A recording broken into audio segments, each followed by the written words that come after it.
अच्छा एक बात बताइए, संकल्प पत्र ये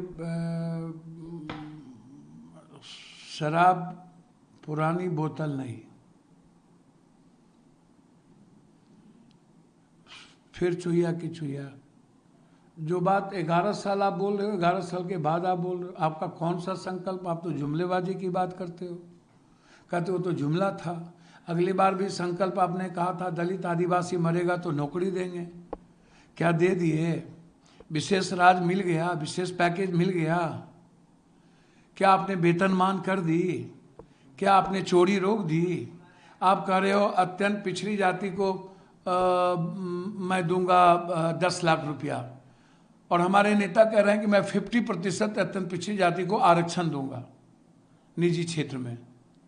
आप 10 लाख रुपए की बात कर रहे हो मेरे नेता एक बार, और मेरे नेता कह रहा है कि हर निजी ठेकों में चीजों में अत्यंत पिछड़ी जाति की भागीदारी होगी, एक्स्ट्रोसिटी पर मामला होगा, 35% पंचायत में देंगे।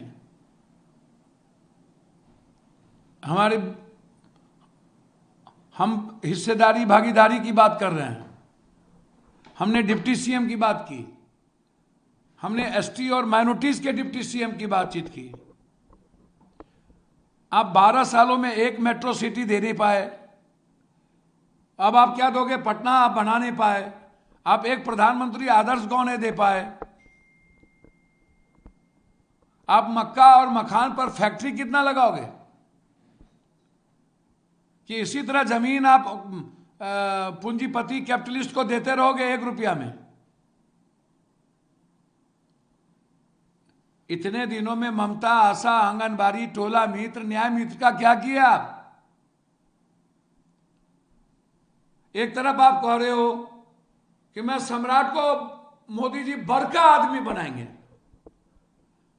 बड़का आदमी का क्या मतलब? डिप्टी सीएम थे ही, तो क्या पीएम बनाएंगे? मोदी जी के जगह पर देंगी दीजिएगा उनको? यदि आप मोदी जी के जगह पर नहीं दीजिएगा तो अमित भाई के जगह पर होम मिनिस्टर बना दीजिएगा, और ये दोनों नहीं बना तो आप सीएम कहिएगा बनाएंगे। तो ये डबल गेम कैसा? एक तरफ कह रहे हो जब देखे कि चुनाव हाथ से निकलते जा रहा है, राहुल गांधी जी ने पंक्चर कर दिया कांग्रेस, तो आप तब जाके नीतीश कुमार का नाम ले रहे हो। नीतीश कुमार के अलावे इनके पास कोई जीने और बचने का रास्ता है क्या? तो इसलिए इनका जो मैनिफेस्टो है संकल्प पत्र, ये ढाक के 3 पात्र हैं, ये जुमलेबाजी है। बिहार के साथ इनका जो सौतेलेपन है, सारी फैक्ट्रियों को बंद कर देना, पूंजी निवेश नहीं हुआ 20 सालों में, और ये काम कांग्रेस और हमारे नेता राहुल गांधी ही कर सकते हैं। जो उन्होंने कहा समय लगेगा लेकिन IIM, IIT, नालंदा विश्वविद्यालय एजुकेशन को दुनिया का नंबर 1 करूंगा, इन्होंने क्या दिया? लेकिन जिस तरीके से कल मोकामा में जो घटना घटी उसको लेकर क्या कहेंगे? भैया अभी गोली चल रही है, फिर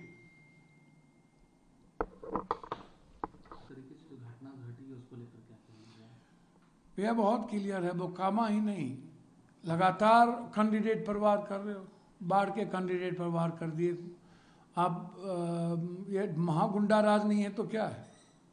आप गया में हैं, आप महतो वारसलीगंज की स्थिति वही है, लगातार हमले हो रहे हैं। रोपिएगा बबूल, खाइएगा खजूर, क्योंकि आप तो कल गए भी थे चारों तरफ भैया मीटिंग करके मरवाया गया।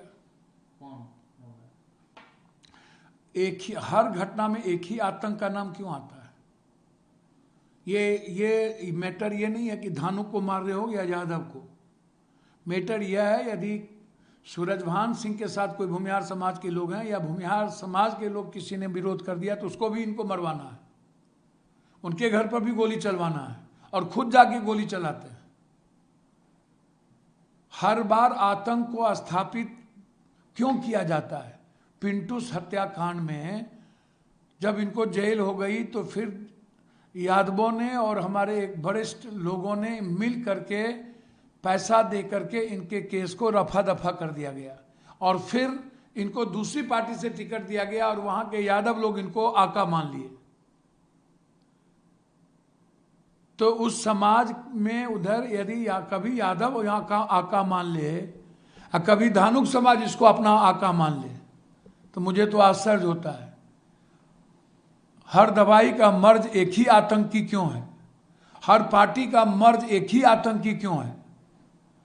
गोपालगंज से उठाओ, पप्पू पांडे, धूमल सिंह, उल्लास पांडे, सुनील पांडे, फलना यादव, तो चिल्ला यादव, तो चिल्ला सिंह, ये क्या है? इन अपराधियों को टिकट क्यों? आप हमको बताओ ना। क्या माफिया के बगैर पार्टी नहीं चलेगी? महागठबंधन में भी तो टिकट बहुत सर कांग्रेस में तो एक भी अपराधी माफिया को टिकट नहीं मिली, सिंगल को नहीं। एक भी किसी परिवार के बेटा बेटी नाती नतनी समधिन को टिकट नहीं मिला। आरजेडी में तो मिला है। भैया वो जाने, वो उनकी पार्टी है। मैं किसी को भी प्रोटेक्ट नहीं करूंगा यदि अपराधी को टिकट मिलता है तो। लेकिन बीजेपी और बीजेपी के एक एलाइज तो 60% अपराधी को टिकट दिया हुआ है और माफिया को टिकट दिया हुआ है। क्या बात आप कर रहे हो? आतंक का माहौल है। पंडारा में गोली चला रहा है दिन में। भागलपुर से लेकर के पटना तक सुपर सीएम का चलता है और एक ही जात के थाना प्रभारी यहां से वहां है, एएसपी भी वही, एसपी भी वही।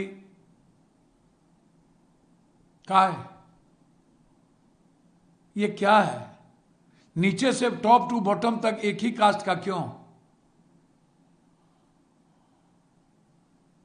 बारे बा। प्रधानमंत्री ने जिस तरीके से कल राहुल गांधी तेजस्वी यादव पर जो हमलावर किया, कहा कि ये दो युवराज है, दो सबसे भ्रष्ट परिवार है। हमें तो समझ में नहीं आता कि भैया भारत के निर्माण में कंप्यूटर से लेकर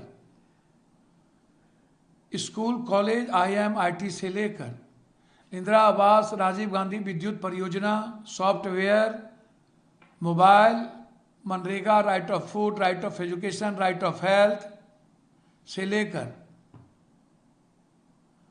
सुई से परमाणु बम तक लेकर, अणु तक लेकर, और किसान पेंशन से लेकर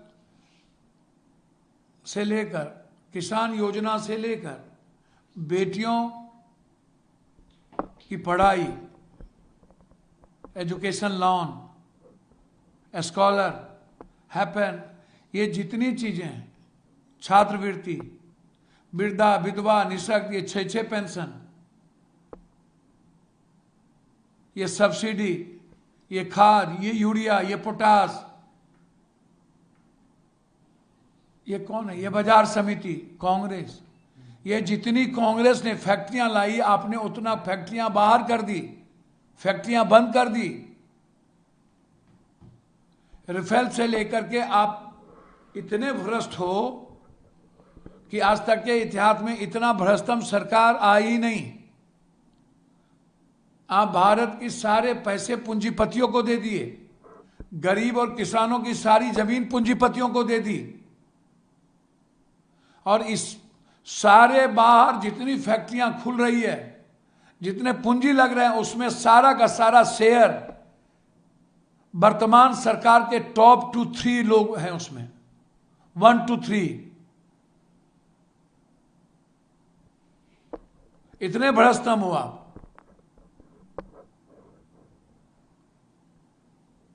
एक अंतिम सवाल है, कल प्रधानमंत्री मोदी की रोड शो है पटना में।